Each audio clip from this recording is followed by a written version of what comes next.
Salam alaikum et bienvenue dans cette nouvelle émission de campagne pour les prochaines élections du 25 mai 2014.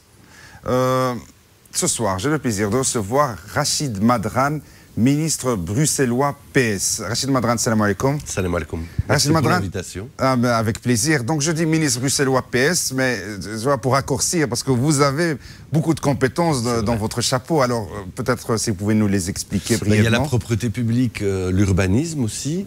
Et alors à la COCOF, il y a tout ce qui est formation professionnelle, sport, action sociale, relations internationales. C'est un sujet très important. Le transport scolaire, la culture aussi de la COCOF. Donc ça fait beaucoup de matière. Alors Rachid Madran, vous êtes ministre bruxellois depuis 16 mois. Oui. Parce que vous avez remplacé un autre ministre sortant. Le journal Le Soir, le premier quotidien francophone, vous a classé parmi les premiers ministres bruxellois. Je ne sais pas comment vous avez vécu ça, comment vous avez appris ça. C'est un beau bulletin d'abord, et c'est une forme de reconnaissance du travail qui a été accompli durant 16 mois. C'est vrai que 16 mois c'est court, une législature normalement c'est 5 ans, et quand on est arrivé il y avait beaucoup de défis à réaliser. Et voilà, on a beaucoup travaillé, honnêtement. Et en même temps, moi, je suis très content parce que derrière moi, j'ai une équipe. Évidemment, je suis peut-être devant, on me voit moi devant. Mais il y a une cinquantaine de personnes qui travaillent beaucoup. Parfois, je ne suis pas toujours sympa avec eux, d'ailleurs. On travaille. J'imagine que vos autres collègues ministres ont été un peu jaloux de vous, non? Écoutez, en tout cas, pour être honnête, c'est bien la première fois de ma vie que je suis premier de classe. Et ça fait évidemment plaisir. Et je remercie vos confrères du soir d'avoir évidemment relevé ça. Mais c'est vraiment le fruit d'un travail d'équipe. Et puis, c'est aussi un engagement. Et quelque part, pour moi, c'est une forme de reconnaissance du travail. J'espère pouvoir continuer, évidemment. Alors, peut-être un petit mot par rapport à votre bilan personnel. Vous êtes un ministre sortant maintenant, au bout de ces 16 mois, vous dites Rachid Madran a fait, je ne sais pas, un bon boulot, par exemple. D'abord, honnêtement et en toute modestie, je pense que je n'ai pas à rougir du bilan du Parti Socialiste et du travail que j'ai mené.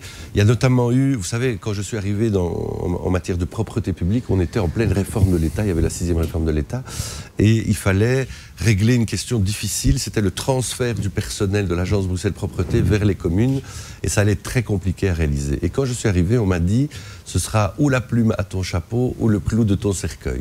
On a réussi la réforme, on a sauvé 700 emplois, et donc ça, je ne suis pas peu fier. Alors il y a d'autres réussites, je pense en formation professionnelle. On va créer le premier pôle de compétences des métiers industriels à Bruxelles. Ça va être un lieu qui va s'appeler pôle de compétences, cité des métiers, où on va centraliser l'ensemble de l'offre de compétences du secteur de l'électromécanique et de tout ce qui est ascensoriste dans un seul lieu. Et on va travailler, et c'est ça la nouveauté, on va travailler avec Actiris, c'est-à-dire l'organe qui s'occupe d'emploi, Bruxelles Formation et le VDAB, donc c'est les néerlandophones et les francophones qui s'occupent de formation, mais on va aussi travailler avec des entreprises privées.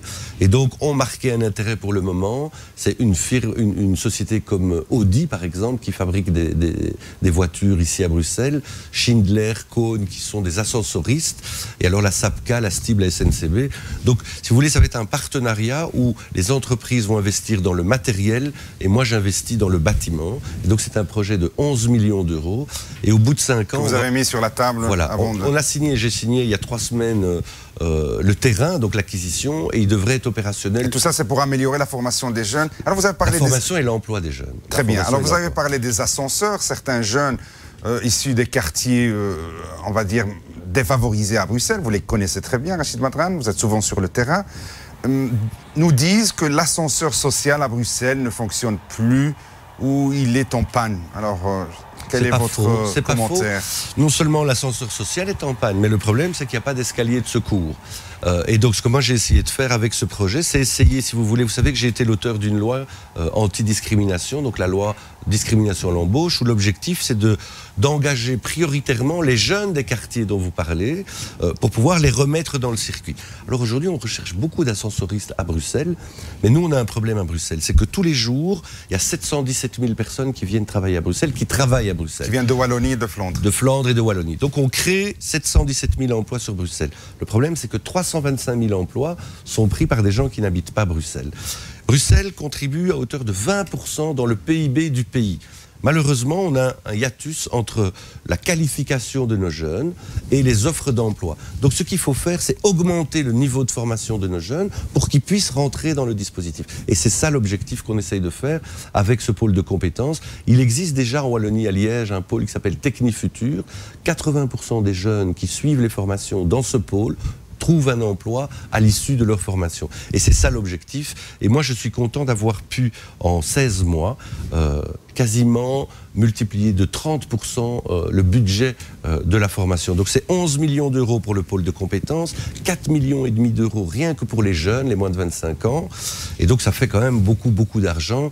Et donc moi je suis optimiste pour l'avenir, mais ce qu'il faut aujourd'hui vraiment, c'est augmenter le niveau de formation générale de nos jeunes à Bruxelles. Vous venez de le rappeler très brièvement, vous étiez à l'origine d'une loi antidiscrimination quand vous étiez député bruxellois. Oui, tout à fait. Alors, quel est l'état de cette ordonnance-loi? Alors, on me dit qu'aujourd'hui, les communes et ce qu'on appelle les organismes d'intérêt public se sont emparés de ça. Ça concerne à peu près 93 000 personnes. Donc, quand vous l'avez fait, vous avez eu un constat du fait qu'il y ait un peu de discrimination. Ce que vous venez de dire, vous avez fait le constat. Est-ce que ce constat est toujours d'actualité, Rachid Madran? Malheureusement, oui. Malheureusement, oui. On ne règle pas ça d'un coup de cuillère à peau. Le constat, c'est quoi? C'est que chez les jeunes de moins de 25 ans, aujourd'hui, ça concerne à peu près 16 000 jeunes. Dans les 16 000, vous avez à peu près 8 000 jeunes qui retrouveront un emploi sans l'aide de personne. Ils trouveront du travail. Dans les 8 000 restants, il y en a 5 000 qui doivent être accompagnés, qui doivent être formés. Et puis il y a 3 000, il faut vraiment les reprendre par la main, leur redonner des formations. Le niveau de formation est vraiment pas suffisant. Mais on a un autre problème à Bruxelles. C'est que quand vous voyez 100 offres d'emploi, en réalité, il n'y a que 30 offres sur 100 qui sont publiques. Les 70 restantes, c'est ce qu'on appelle les offres d'emploi cachées. C'est-à-dire que qui connaît ces informations? Soit vous avez un membre de votre famille qui travaille dans la société, soit vous avez un contact, vous avez un réseau, pour ne pas dire piston. Et c'est par ce biais-là qu'aujourd'hui, beaucoup de gens trouvent un emploi. Donc nous, ce qu'on demande avec le PS, c'est que 100% des offres des entreprises soient transmises à Actiris pour que tout le monde ait accès à l'information. Aujourd'hui, le grand problème, c'est que dans les quartiers, nos jeunes n'ont pas accès à ces formations. Et donc l'égalité des chances, c'est aussi l'égalité devant l'information. Qui recrute? Qu'est-ce qu'on recrute? Et quand est-ce que je peux passer l'examen? Et donc c'est ça aujourd'hui l'objectif que je me suis fixé au niveau de la formation, c'est multiplier par 5 en 5 ans l'offre de formation et rendre les offres de formation accessibles à tout le monde. Donc les entreprises à Bruxelles devront demain transmettre toutes leurs offres d'emploi à Actiris pour que tout le monde ait la possibilité de postuler, ce qui n'est pas encore le cas aujourd'hui. Alors Rachid Madran, votre nom l'indique peut-être, mais je vais le dire plus clairement, vous êtes d'origine marocaine. Oui, tout à fait. De Berkane. De Berkane. De l'oriental. De l'oriental, Berkane, qui est un tout petit, une petite ville, mais qui est connue mondialement pour ses oranges et ses clémentines. Très bien. Alors, vous êtes d'origine marocaine, de Berkane, vous venez de le citer. En fait, ces jours-ci, la présence des 50 ans, ou les 50 ans de présence de l'immigration marocaine et turque, qu'est-ce que cela évoque pour Rachid Madran?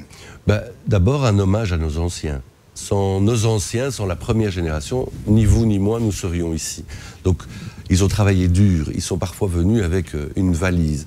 Et en 50 ans, je pense que la première génération a beaucoup souffert, parce que 50 ans d'immigration, c'est pas que 50 ans de bonheur, ça a été aussi beaucoup de souffrance pour les familles.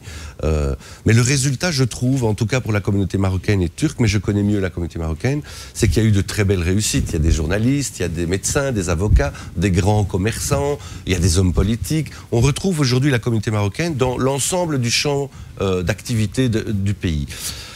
Ce qu'il faut aujourd'hui, c'est que la transmission, aujourd'hui, se fasse aussi. Et donc, on voit, la nouvelle génération a besoin de mémoire. Parce que nos aînés n'étaient pas dans la culture écrite, on était dans l'oral. Et aujourd'hui, ce qui est important, c'est que les enfants de la 2e, 3e, 4e génération se sentent profondément attachés à ce pays, en sachant d'où ils viennent.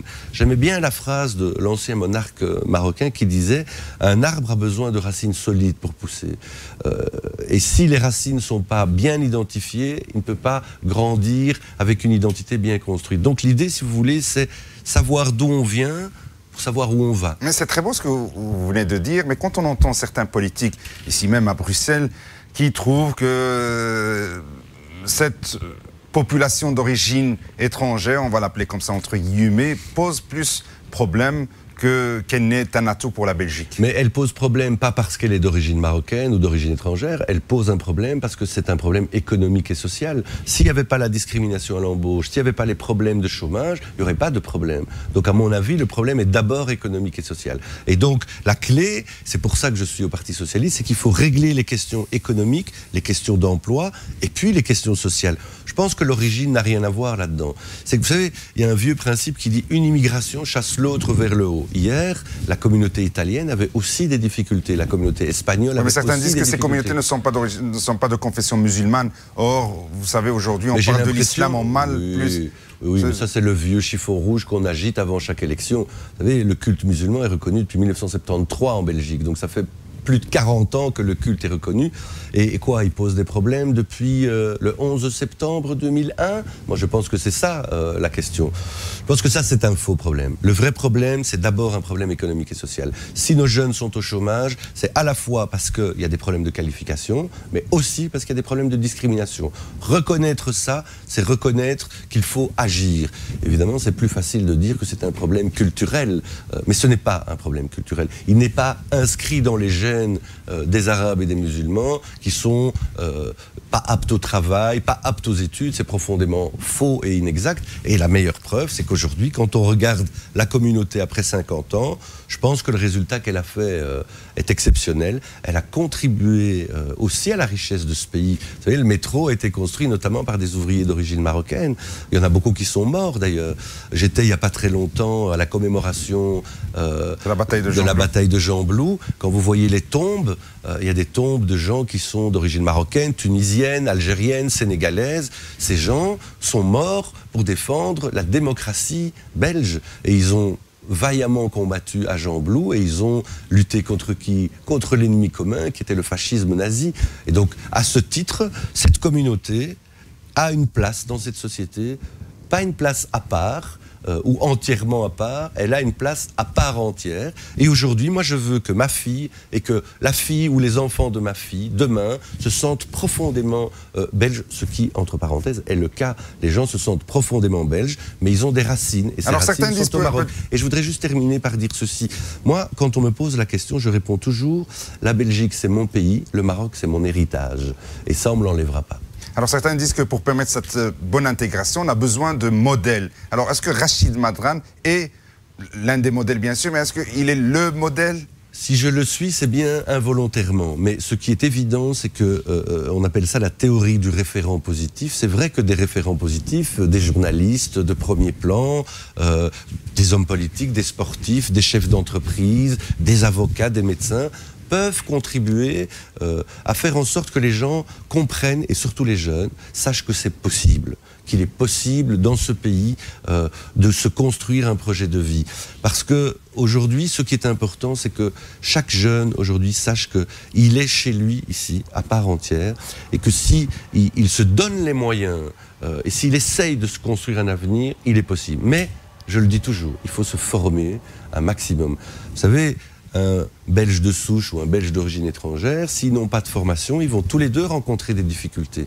Donc il faut que les gens se forment le plus possible, parce que la probabilité pour trouver un emploi est plus grande quand on a une formation. Alors, je ne vais pas parler de toutes vos compétences, elles sont nombreuses, mais je vais peut-être... il y a une action qui m'a un peu interpellé, elle relève peut-être de votre engagement en matière internationale. Vous avez été récemment au Maroc, vous avez visité bien sûr Casablanca, mais vous avez aussi visité quelques petites bourgades, quelques petites villes un peu éloignées du centre du Maroc, on va dire. On va parler de Berkane, Zrenran, Nador, Oujda. Qu'est-ce que vous êtes allé faire là-bas, Rachid Madran ?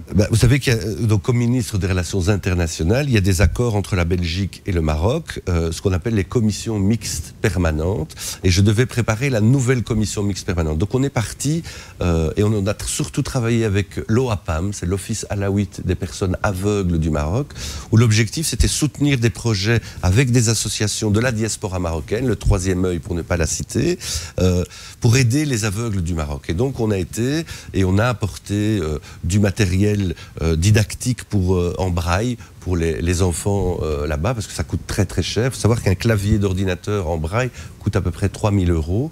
On a apporté des cannes blanches, c'est impayable évidemment pour des enfants là-bas. On a apporté des cannes blanches, du matériel didactique, du matériel pédagogique.